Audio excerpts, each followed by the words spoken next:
तो मंत्र तंत्र समेत सब उपचार व्यर्थ हो गए वहां पर। ठीक है, जैसे आप लोग अभी देखे कि क्या है ने कैसे उस ब्राह्मण के बेटे की मृत्यु हो चुकी थी। मृत्यु के कारण शंभु पर क्या है आपादन वहां पर लगा गया था। सो वह बता रहा है कि मैंने कुछ भी नहीं किया था। सो वह सांप के काटने से पूरा रात के चौथे प्रहर बीत चुका। प्रहर यानी 3 घंटे का एक प्रहर वहां पर होता है। ठीक है, 3 घंटे का एक प्रहर, चौथे प्रहर यानी सुबह में जो कहा जाता है। तो उसके लिए वह विप्र जा पहुंचा तुम्हारे द्वार। तो तब वह विप्र जो है अपने बच्चे के देह को लेकर कहाँ पहुंच गया ने अयोध्या नगरी को वह पहुंच गया। शुद्धता सूत शोक से इतना कि देने लगा तुमको दोष, हुई मृत्यु अकाल उसकी, छा गया आकुल प्रजा में रोष। तो कैसा हो गया ने क्षुब्ध हो गए सूत शोक से। क्षुब्ध यानी पूरा निरंकुश हो जाना। बेटे की अचानक से मृत्यु होने पर सभी लोगों में जो है शोक छा चुका था। अकाल ही उसकी मृत्यु हो गया, अचानक से उसकी मृत्यु हो गई। तो इसी कारण से प्रजा में जो है रोष उत्पन्न हो गया। सभी प्रजा जो है गुस्सा होने लगी। राम तुम हो जानते आगे घटी जो बात, पर अचानक जी उठी मृत देह कैसे, यह न होगा तुम्हें अब तक अज्ञात। तो कहने लगा कि राम यहाँ तक तो मैंने आपको कथा सुनाई, आगे की कथा तो क्या है आपको ही पता है कि प्रजा रोष आने के बाद प्रजा क्या कह रही थी, प्रजा के कहने पर आपने क्या किया कहकर, और आगे की घटना जो है तुम्हें सब कुछ पता है।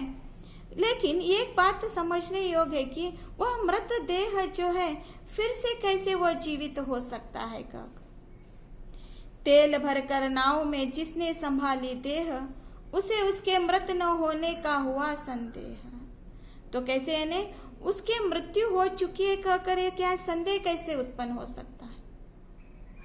सर्प विष नाशक जड़ी का था उसे कुछ ज्ञान, राजवैद्य विफल हुए पर वह हुआ फलवान। तो बाद में क्या है उसको पता था कि क्या है ये नाग सर्प काटा है कहकर, नाग सर्प के काटने विष को अगर निकाल दिया जाए तो बच्चा क्या है जीवित हो सकता है कि नहीं। अगर उसे मार दिया गया तो वो बालक जीवित नहीं हो सकता। अगर उसको सांप काट दिया है तो सांप के संचार को अगर उसमें से निकाल दिया जाए तो क्या है वो बालक जीवित हो सकता है। सर्प विषनाशक जड़ी का था उसे कुछ ज्ञान, सर्पनशिक यानी जड़ी बूटी का उसे ज्ञात था कि सांप काटने पर कौन सी जड़ी बूटी को क्या है दिया जाता है कहकर। तब राजवैद्य विफल हुए पर वह हुआ फलवान। फिर राजवैद्यों ने उपचार किया, फिर भी उनका क्या है उपचार विफल ही हो गया।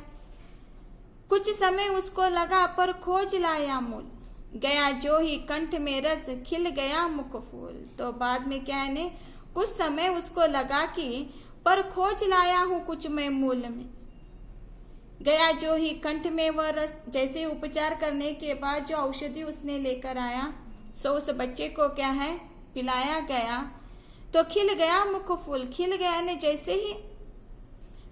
जैसे ही उसका क्या है उसे वो औषध दिलाने के बाद सभी के चेहरे पर क्या है प्रसन्नता वहां पर छा गई।